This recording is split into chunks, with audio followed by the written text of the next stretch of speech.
Hello everyone, welcome to TechM channel. Today we will discuss about SAM 6 TYBSc. SAM 6 TYBSc unit number 1 term symbol. તો term સિમ્બોલનું આપણે introduction જોઈશું કે ભાઈ એનું introduction શું કહેવા માંગે છે.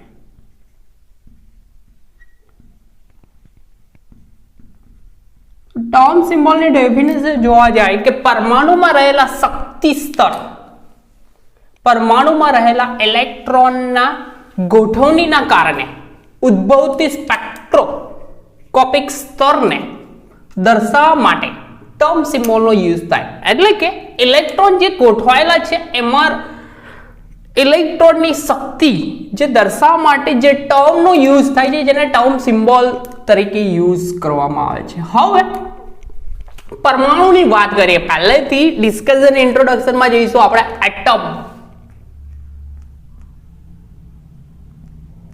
એટમ પરમાણુની હિસ્ટ્રી જોવામાં આવે તો હિસ્ટ્રીથી શરૂઆત કરીએ તો ઈસવીસન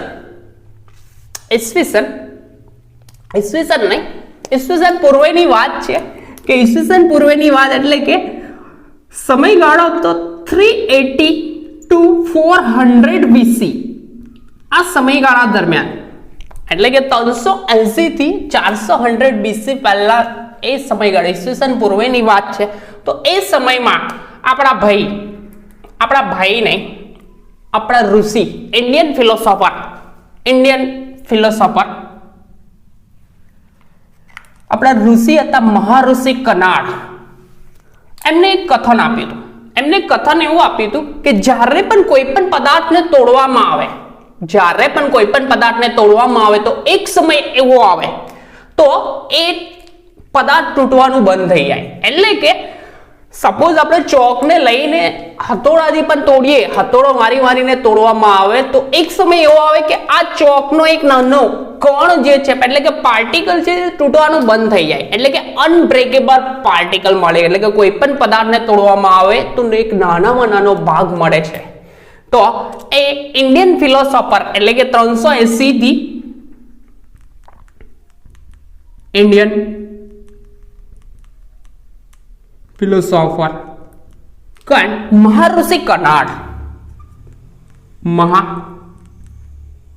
મહાઋષિ કનાડ. કેમ કે મેં એટમની હિસ્ટ્રી લઉં છું. એટમની હિસ્ટ્રી એટલા માટે લઉં છું કે ટર્મ સિમ્બોલ માટે જરૂરી છે. એના શક્તિ સ્તર એટલે કે કોઈ પણ પરમાણુમાં રહેલા ઇલેક્ટ્રોનનો શક્તિ સ્તર દર્શાવવો હોય તો એટમ જાણવો જરૂરી છે. તો મહાઋષિ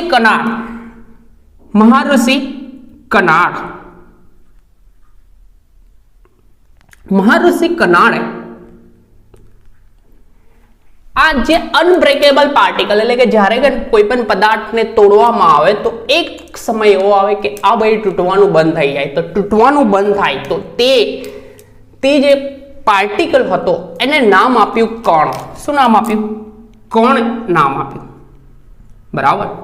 ત્યાર પછી એ જ સમયગાળામાં એ જ પેરેલલ સમયમાં ગ્રીક ફિલોસોફર હતા આપણા. ગ્રીક ફિલોસોફર પેરેલલ સમયમાં ગ્રીક ફિલોસોફર બરાબર. ગ્રીક ફિલોસોફર હતા આપણા ડેમોક્રેટસ.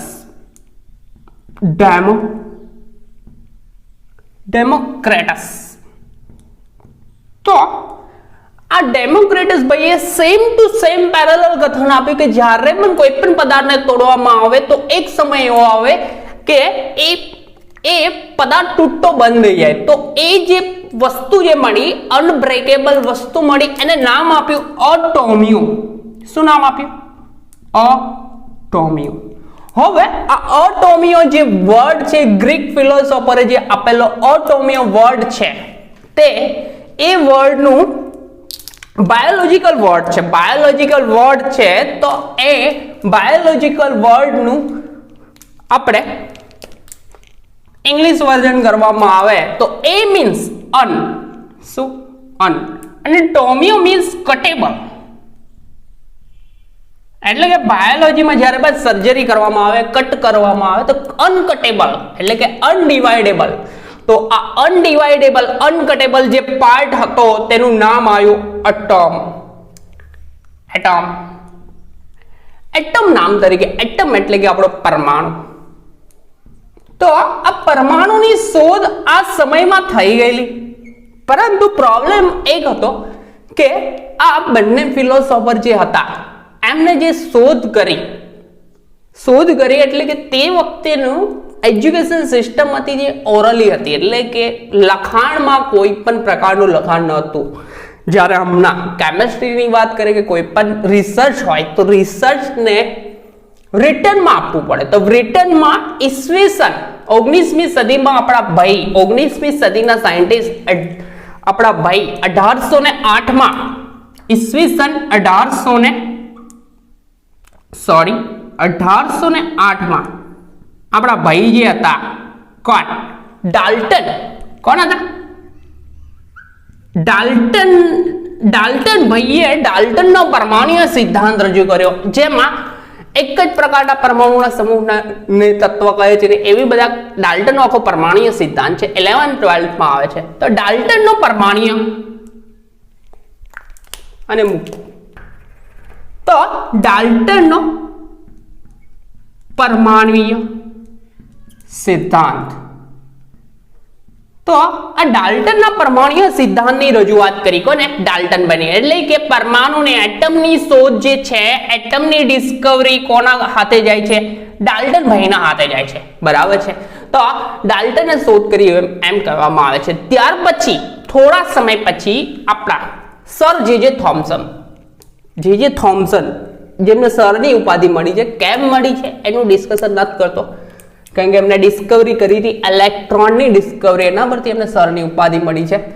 વાંધો નહીં, એ ડિસ્કશન કોઈ વાર કરીશું, બરાબર. તો જે થોમ્સન ભાઈએ આ જે પરમાણુનું જે સ્ટ્રક્ચર જે છે તેની ડિસ્કવરી કરવા માટે એમને એક એટમનું જે સ્ટ્રક્ચર છે તેને પ્લમ પુડિંગ એટલે કે જે રીતે તરબૂચમાં રહેલા બીજ છે એ રીતની ગોઠવણી છે, એટલે કે ધન વીજભાર અને ઋણ વીજભાર એ રીતે વહેંચાયેલા છે. પરંતુ ત્યાર પછી એમાં એ રચનામાં સુધારા કર્યા કોને આપણા સર જે થોમ્સન સર જે થોમ્સન. હવે જે થોમ્સન ભાઈ પછી આપણા ભાઈ આયા રુથરફોર્ડ. હવે રુથરફોર્ડ ભાઈએ કર્યું શું, અલ્ફા કિરણોનો મારો કર્યો, એક સોનાની વરખ લીધી, સોનાની વરખ પર અલ્ફા કિરણોનો મારો કર્યો, અલ્ફા કિરણોનો મારો કર્યો તો મોટા ભાગના અલ્ફા કિરણો એમાંથી પાસ થઈ ગયા, અને 20,000 અલ્ફા વિકિરણ પાસ કર્યા, અલ્ફા કણો પાસ કર્યા, તેમાંથી એક રિફ્લેક્ટ બેક થયું. તો તેના પરથી આપણા સાયન્ટિસ્ટ ભાઈ કોણ હતા આપણા કે રુથરફોર્ડ. તો આ રુથરફોર્ડ ભાઈએ આ એટમ એટલે કે પરમાણુનું સ્ટ્રક્ચર રજૂ કર્યું, જેમાં સેન્ટરમાં પોઝિટિવ પાર્ટ અને એની આજુબાજુ ઇલેક્ટ્રોન વર્તુળાકાર પથ પર ગતિ કરે છે એવી વસ્તુ. કેમ કે મોટાભાગના આલ્ફા કિરણો પાસ થઈ ગયા, એટલે કે સેન્ટરમાં, કેમ કે આલ્ફા કિરણોનો ચાર્જ કયો તો પોઝિટિવ, તો પોઝિટિવ પર અટેક કરીને રિફ્લેક્ટ બેક થાય કાં તો વાંકા વળે, બરાબર. તો એના પરથી એમને કથન એક કીધું કે એક કન્ક્લુઝન કાઢ્યું કે સેન્ટરમાં પોઝિટિવ ચાર્જ ધરાવે છે તેને કહેવામાં કોન્યુક્લિયસ. શું ન્યુક્લિયસ, અને એની આજુબાજુ ઇલેક્ટ્રોન ભ્રમણ કરે છે, અને આ ઇલેક્ટ્રોન ભ્રમણ કરે છે જે જુદા જુદા શક્તિ સ્તરમાં ભ્રમણ કરે છે. અને પહેલો ટોપિક આપણો જે પરમાણુના શક્તિ સ્તર એટલે કે પરમાણુમાં રહેલા ઇલેક્ટ્રોનના શક્તિ સ્તર જોવાના છે. તો ફરીથી એકવાર ડિસ્કવરી એટલે કે હિસ્ટ્રી એટમની જોવામાં આવે તો 380 BC થી 400 એટલે કે રામાયણ પહેલાનો સમયગાળો. તો તે વખતે ઇન્ડિયન ફિલોસોફર આપણા મહાઋષિ કનાડે અનબ્રેકેબલ પાર્ટિકલ જેનું નામ આપ્યું હતું કણ, અને આ આપણા ડેમોક્રેટસ ભાઈએ એ વસ્તુનું નામ આપ્યું હતું, એટલે કે અનબ્રેકેબલ પાર્ટિકલ અથવા અનકટેબલ પોર્શન. કેમ કે બાયોલોજી એ મીન્સ અન અને કટેબલ એટલે કે પાર્ટ પાડી ન શકાય તેવો ભાગ. બરાબર. તો અટોમિયો નામ આપ્યું, અટોમિયો પરથી આપણું આવ્યું અટમ. બરાબર. તો આ બંને ઓલરેડી ફાઇન્ડ આઉટ કરી લીધા હતા, પરંતુ પ્રોબ્લેમ થયો શું?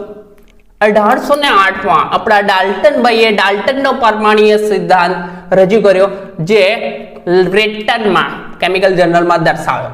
એટલા માટે 1808 માં ડાલ્ટનના પરમાણુય સિદ્ધાંતને કન્ક્લુડ કરવામાં આવ્યો, એટલે કે પરમાણુ અસ્તિત્વ ધરાવે છે, જેની શોધ ડાલ્ટનભાઈએ કરી એવું કહેવામાં આવે છે. પરંતુ આ મહર્ષિ કર્નાડ અને એટમ ની શોધ ડેમોક્રેટસના નામે જતી નથી. બરાબર. તો ત્યાર પછી જે થોમ્સને પ્લંગ રચના રચી કરી, પરંતુ એમાં પણ ફોલ્ટ છે, કેમ કે એ વિદ્યુતીય તટસ્થતા નથી સમજાવતો, એવી વસ્તુનો ફોલ્ટ થતો.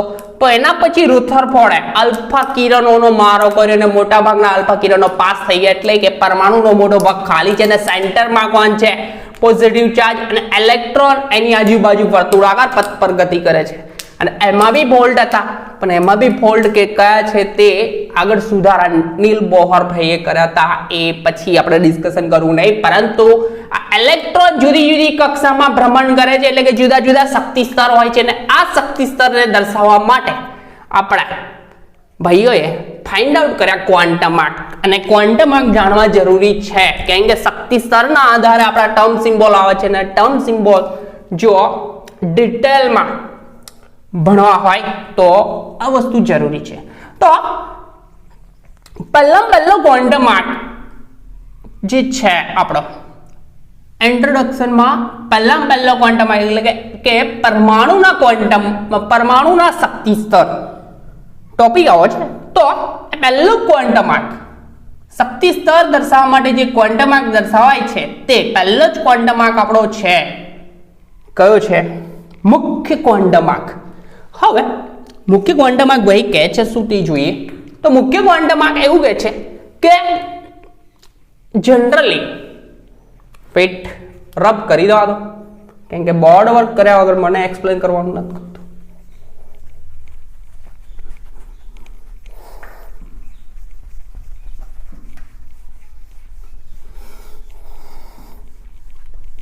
મુખ્ય ક્વોન્ટમ આર્ક એટલે કે એ રહેલા તે પરમાણુમાં રહેલા ઇલેક્ટ્રોનની શક્તિ અને પરમાણુનું કદ એટલે કે કક્ષા, જે ઇલેક્ટ્રોન ભ્રમણ કરે છે તેને કક્ષા કહેવામાં આવે છે, એટલે કક્ષાનું કદ બે વસ્તુ નક્કી કરે, એક ઇલેક્ટ્રોનની શક્તિ અથવા ઉર્જા, અને બીજી વસ્તુ નક્કી કરે છે, શું નક્કી કરે છે?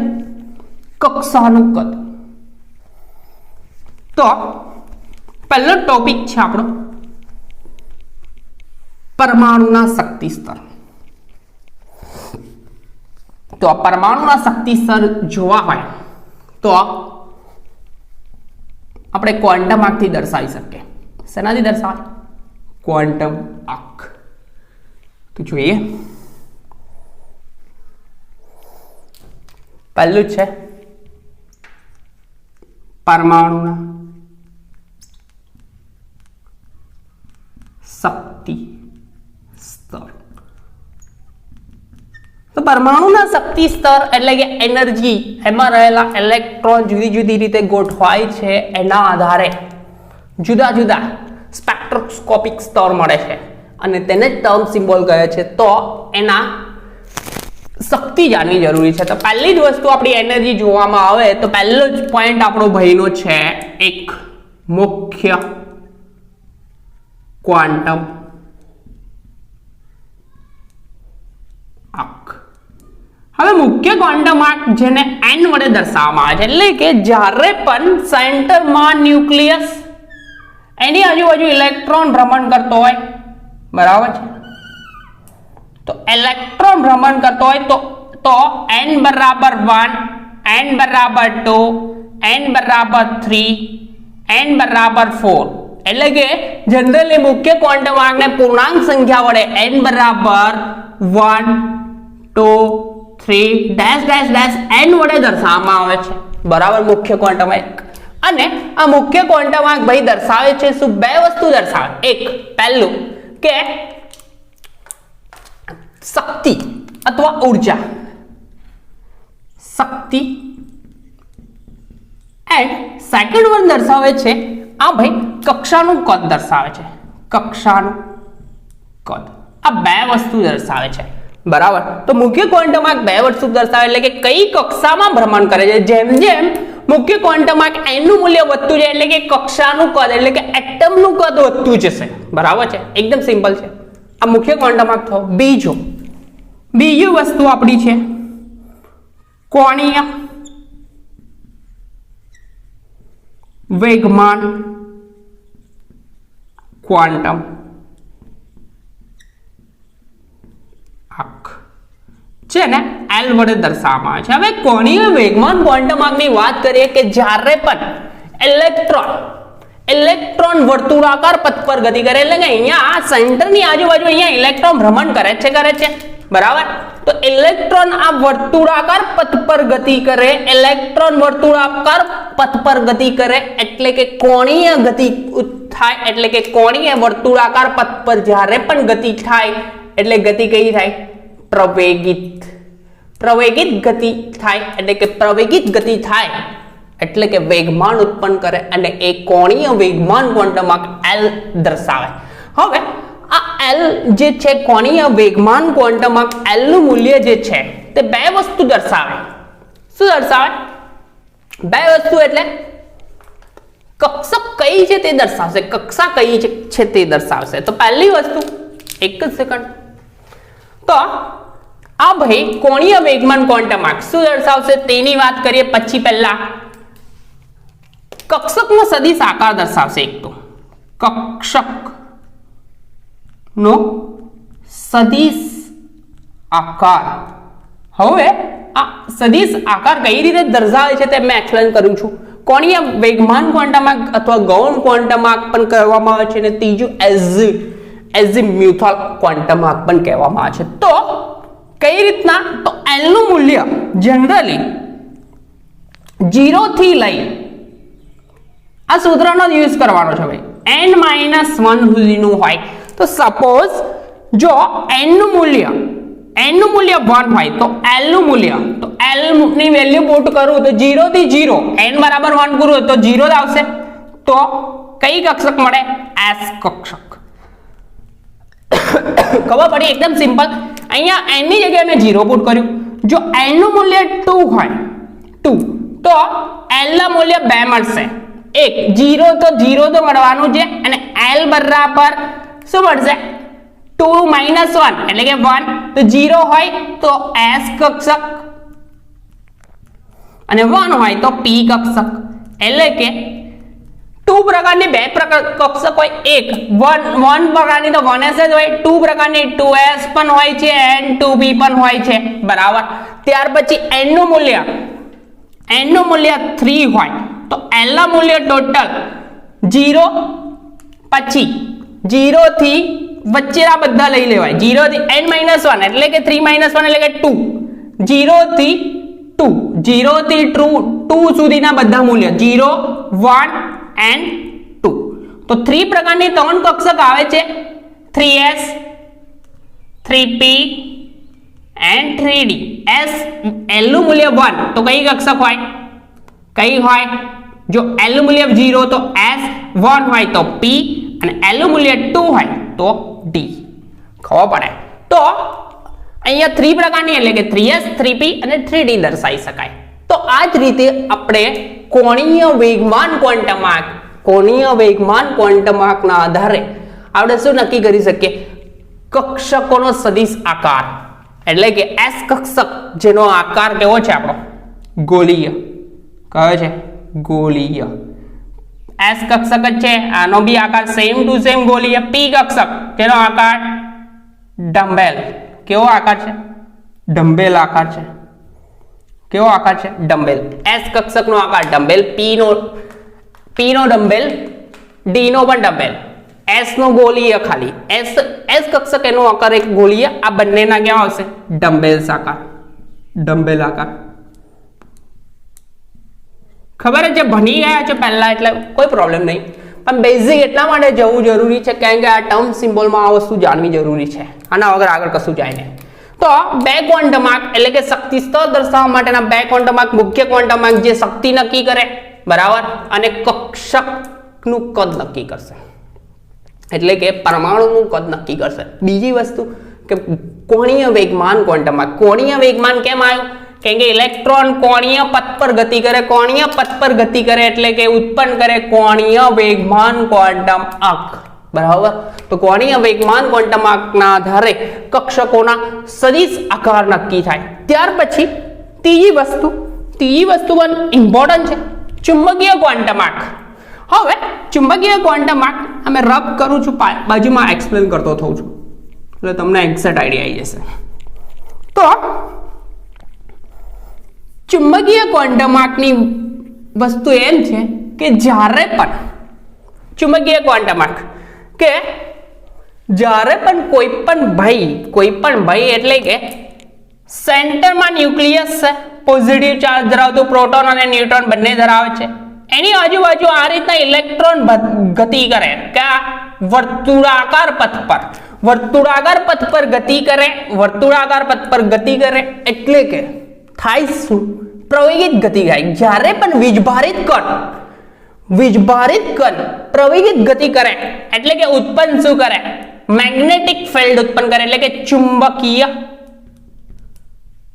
ક્ષેત્ર ઉત્પન્ન કરે. અને આ ચુંબકીય ક્ષેત્રના આધારે આપણો નવો ત્રીજો પરમાણુના શક્તિ સ્તરમાં ત્રીજો ક્વોન્ટમ આંક આવ્યો, ચુંબકીય ક્વોન્ટમ આંક. કયો ક્વોન્ટમ આંક? ચુંબકીય. તો ચુંબકીય ક્વોન્ટમ આંક ભાઈ કહે છે શું તે જોઈએ. વેટ, તો આ ચુંબકીય ક્વોન્ટમ આંક જે છે તે આપણો ભાઈ જે છે તે દર્શાવશે આપણે શું?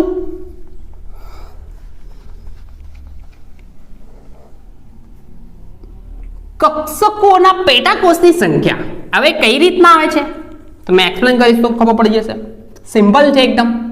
ત્રીજો ક્વોન્ટમ આંક આપણો, જ્યારે પણ વીજભારિત કણ વર્તુળ, અહીંયા ઇલેક્ટ્રોન છે તે વર્તુળાકાર પથ પર ગતિ કરે છે, તો એટલે કે પ્રવેગિત ગતિ કરે એટલે કે આપણો ભાઈ ચુંબકીય ક્ષેત્ર ઉત્પન્ન કરે. અને આપણો ત્રીજો ક્વોન્ટમ આંક આવશે ચુંબકીય ક્વોન્ટમ આંક, જેને ml વડે દર્શાવશે. અને આ ભાઈ નક્કી શું કરે છે? તે પેટાકોષની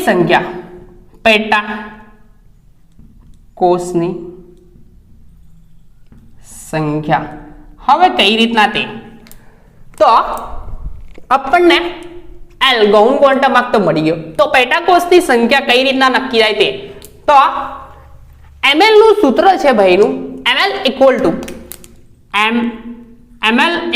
to minus L 0 plus L.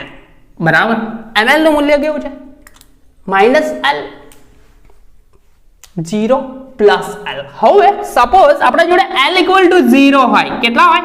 0, તો ml નું મૂલ્ય L અહીંયા minus 0 plus 0 એ તો લખવાનું કારણ જ નહીં, minus plus 0 આવે જ નહીં, તો 0. ml નું મૂલ્ય 0, તો આ કક્ષક કઈ? L equal to 0 એટલે કે S કક્ષક. હવે S કક્ષક માટે પેટાકોષ કેટલા મળે? એક જ મળે, એટલે કે પોતે એક જ કક્ષક છે તો એનો એક જ પેટાકોષ.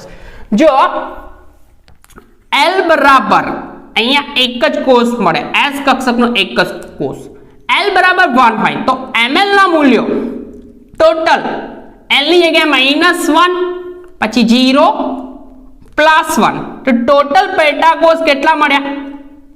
1 2 ને 3. તો L બરાબર 1 છે તો કઈ કક્ષક? P કક્ષક થાય. કઈ કક્ષક? P કક્ષક. તો પેટાકોષની સંખ્યા કેટલી થાય? 3, px py and pz. બરાબર. અને લાસ્ટ વન આપણે થર્ડ વન જોઈ લઈએ. થર્ડ વન બી એકદમ ઈઝી છે. થર્ડ વન આપણો ભાઈ છે L બરાબર, L નું મૂલ્ય સપોઝ L equal to मैं 2 લઉં તો ml ના મૂલ્યો શરૂઆત L બરાબર કેટલા? -2. અહીંયા 3 લખો, -2 થયું તો એના પછી -1 0 +1 અને +2, તો ટોટલ કેટલા મળ્યા પેટાકોષ? આપણને પેટાકોષની સંખ્યા 1 2 3 4 एंड 5 तो L बराबर 2 હોય તો D કક્ષક કઈ કક્ષક D કક્ષક જેના પેટા કોષની સંખ્યા 5 પેટા કોષ તો આપણો આ થર્ડ વન હતો ચુંબકીય ક્વોન્ટમ પેટા કોષની સંખ્યા નક્કી કરે જેનું સૂત્ર છે ml minus L 0 plus L બરાબર તો પેટા કોષની સંખ્યા નક્કી કરે છે ત્યાર પછી લાસ્ટ વન જે છે તે લાસ્ટ વન એકદમ ઈઝી છે સિમ્પલ છે તો ચોથો ક્વોન્ટમ ઈસવીસન 1925 માં આપણા બે સાયન્ટિસ્ટ જ્યોર્જ ઉલનબેક એન્ડ બીજા ભાઈ છે સેમ્યુઅલ ગોલ્ડસ્મિથ કોણ છે સેમ્યુઅલ ગોલ્ડસ્મિથ આ બંને સાયન્ટિસ્ટોએ કેન્દ્રની આજુબાજુ એટલે કે ન્યુક્લિયસની આજુબાજુ ઇલેક્ટ્રોન ગતિ કરતો હોય તો એની ગતિ બે પ્રકારની ગતિ થાય છે કઈ બે પ્રકારની ગતિ થાય છે તો આ બે પ્રકારની ગતિના કારણે આપણા આ સ્પિન ક્વોન્ટમાર્ક એવું નામ આપ્યું આ બે પ્રકારની ગતિના કારણે જુદા જુદા બે પ્રકારના ક્વોન્ટમાર્કની શોધ થઈ બરાબર એટલે કે સ્પિન ક્વોન્ટમાર્કની શોધ થઈ બે ક્વોન્ટમાર્કને એક જ સ્પિન ક્વોન્ટમાર્ક કાં તો એ ક્લોકવાઇઝ એટલે કે ઘડિયાળના કાંટાની દિશામાં ભ્રમણ કરે અને બીજું એન્ટી ક્લોકવાઇઝ ઘડિયાળના કાંટાની વિરુદ્ધ દિશામાં એના આધારે બે ક્વોન્ટમાર્ક આપ્યા मैं एक्सप्लेन करूँ એટલે એકદમ ઈઝી છે તો જે રીતે સનની આજુબાજુ પૃથ્વી ભ્રમણ કરે સૂર્યની આજુબાજુ પૃથ્વી ભ્રમણ કરે તો તે વખતે આ પૃથ્વી ભ્રમણ કરે છે તેની બે પ્રકારની ગતિ થાય છે એક પહેલી ગતિ અક્ષીય ગતિ પોતાની અક્ષ પર ભ્રમણ કરે તો તે વખતે દિવસ અને રાત જે થાય છે એટલે કે એક દિવસ પૂરો થાય તો પોતાનું એક રાઉન્ડ એટલે કે પોતાની અક્ષ પર એક રાઉન્ડ પૂરું કરે તો તે વખતે એક દિવસ પૂરો થાય દિવસ અને રાત બરાબર અને કક્ષકીય ગતિ એટલે કે સનની આજુબાજુ ટોટલ આખું રોટેશન કરી દે તે વખતે એક યર એટલે કે એક વર્ષ પૂરું થાય તો એ ગતિ છે કક્ષકીય ગતિ તો એવી જ રીતે જ્યારે કેન્દ્રની આજુબાજુ ઇલેક્ટ્રોન ભ્રમણ કરતો હોય ઇલેક્ટ્રોન ભ્રમણ કરે તો તે વખતે બે પ્રકારની ગતિ થાય સ્પિન ક્વોન્ટમ આર્ક જેને કેપિટલ S વડે દર્શાવવામાં આવે છે તો એની શોધ ઈસવીસન 1925 માં આપણા બે ભાઈઓ કયા જ્યોર્જ ઓલનબેક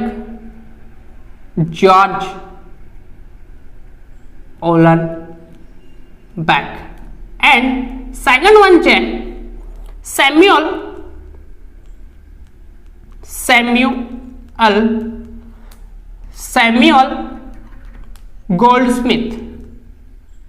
ગોલ્ડસ્મિથ આ બે ભાઈઓએ આ વસ્તુની ફાઇન્ડ આઉટ કરી કે જ્યારે પણ કેન્દ્રની આજુબાજુ ઇલેક્ટ્રોન ભ્રમણ કરતો હોય તો એની ગતિ બે પ્રકારે થાય એક પહેલી ગતિ અક્ષીય ગતિ એટલે કે પોતાની અક્ષ પર ભ્રમણ કરે અને બીજી છે કક્ષકીય ગતિ કઈ ગતિ કક્ષકીય ગતિ આ બે ગતિના કારણે બે ક્વોન્ટમાર્ક એટલે કે આ સ્પિન જે થતું હોય ઇલેક્ટ્રોનનું સ્પિન થતું હોય તો એના આધારે સ્પિન ક્વોન્ટમાર્કના જુદા બે પ્રકાર પડે છે કાં તો એક ક્લોકવાઇઝ ભ્રમણ કરે કાં તો એન્ટી ક્લોકવાઇઝ તો આ ક્લોકવાઇઝ ભ્રમણ કરે એટલે કે આ ભાઈનું ઇલેક્ટ્રોન જ્યારે પણ કક્ષકમાં અપ ફિલ્ડમાં એટલે કે આ રીતે અપ દર્શાવેલું હોય તો એનું મૂલ્ય +1/2 એટલે કે સ્પિન ક્વોન્ટમાર્કના બે મૂલ્ય મળશે એક અપ સાઈડ હોય તો +1/2 અને ઇલેક્ટ્રોન ડાઉન સાઈડ હોય તો -1/2 આમ બે મૂલ્યો મળે છે તો આ થયું આપણું ટોટલ 4 ક્વોન્ટમ આંક એટલે કે પરમાણુના શક્તિ સ્તર દર્શાવવા માટે આપણે જે ક્વોન્ટમ આંક છે ટોટલ 4 છે, તેમાં પહેલો ક્વોન્ટમ આંક મુખ્ય ક્વોન્ટમ આંક જે દર્શાવે છે, શું દર્શાવે છે? શક્તિ દર્શાવે છે. એટલે કે ઇલેક્ટ્રોન n બરાબર 1 2 3 4 જેમ જેમ દૂર જાય એમ આ કક્ષકનું કદ, શક્તિ અને કદ બે વસ્તુ દર્શાવે છે. ત્યાર પછી બીજો, ઇલેક્ટ્રોન ભ્રમણ કરે એટલે કે પ્રવેગિત ગતિ કરે, કોણીય ગતિ કરે એટલે કે કોણીય ગતિ કરે એટલે કે પ્રવેગિત ગતિ થાય એટલે કે વેગમાન ઉત્પન્ન થાય એટલે કોણીય વેગમાન ક્વોન્ટમ આંક L. શું? L નક્કી કરે. L બરાબર 0 તો S કક્ષક, L બરાબર 1 તો P કક્ષક, L બરાબર 2 તો D કક્ષક, L બરાબર 3 તો F કક્ષક. ટોટલ આ રીતે S P D F કક્ષકો મળે છે. હવે L પરથી L મળી ગયું કોણીય વેગમાન. ત્યાર પછી થર્ડ વન જે હતો આપણો ચુંબકીય ક્વોન્ટમ આંક એટલે કે ઇલેક્ટ્રોન વર્તુળાકાર પથ પર ગતિ કરે, પ્રવેગિત ગતિ કરે એટલે કે ચુંબકીય ક્ષેત્ર ઉત્પન્ન કરે અને ચુંબકીય ક્ષેત્ર પરથી ચુંબકીય ક્વોન્ટમ આંક મળે છે. તો એનું મૂલ્ય કયું છે? ml. તો આ 0 એક જ હોય S પ્રકારની કક્ષક, P પ્રકારની કક્ષક, 3 પેટાકોષ એટલે કે પેટાકોષની સંખ્યા નક્કી કરે. D હોય તો પેટાકોષ 5, F હોય તો 7 તો પેટાકોષની સંખ્યા. ત્યાર પછી આ છે સ્પિન ક્વોન્ટમ આંક. એ પહેલા એટલે હિસ્ટ્રી ઇમ્પોર્ટન્ટ છે ભાઈ, જોઈ લેજો. એકદમ સિમ્પલ છે કે 380 BC 380 BC અથવા 400 BC આ સમયગાળા દરમિયાન મહાઋષિ કણાદે કણની શોધ કરી. કણ એટલે કે એટમ એટલે કે પરમાણુની શોધ તે વખતે થઈ ગયેલી, પરંતુ તે વખતે સિસ્ટમ એવી હતી ઓરલી બોલાતું હતું એટલા માટે કેમિકલ જર્નલમાં લખવામાં નહીં આવ્યું. એ જ ડેમોક્રેટસ એ બંને પેરેલલ આની શોધ કરી હતી, પરંતુ 1808માં ડાલ્ટનભાઈએ આ પરમાણુય સિદ્ધાંત રજૂ કર્યો, એના પરથી પરમાણુની શોધ થઈ ગઈ. બરાબર છે. તો આ હતા પરમાણુના શક્તિ સ્તર, આપણું બેઝિક ટર્મ સિમ્બોલ માટેનું બેઝિક. તો આ પરમાણુમાં રહેલા ઇલેક્ટ્રોનની ગોઠવણીના કારણે ઉદ્ભવતા સ્પેક્ટ્રોકેમિકલ સ્તરને દર્શાવવા માટે જે વસ્તુ યુઝ થાય છે જેને ટર્મ સિમ્બોલ કહેવામાં આવે છે. તો આ શક્તિ સ્તર જુદા જુદા છે અને એના પરથી આપણે ટર્મ સિમ્બોલ કઈ રીતે ફાઇન્ડ આઉટ કરીશું તે નેક્સ્ટ લેક્ચરમાં મળીશું. બરાબર છે. તો ત્યાં સુધી પ્રિપેર કરતા રહો અને આપણી ચેનલને સબસ્ક્રાઇબ ના કરી તો રેડ બટન પર પહેલા થપ્પો મારો. બરાબર. ત્યાં સુધી પ્રિપેર કરતા રહો. નેક્સ્ટ લેક્ચરમાં મળ્યા ટર્મ સિમ્બોલ સાથે.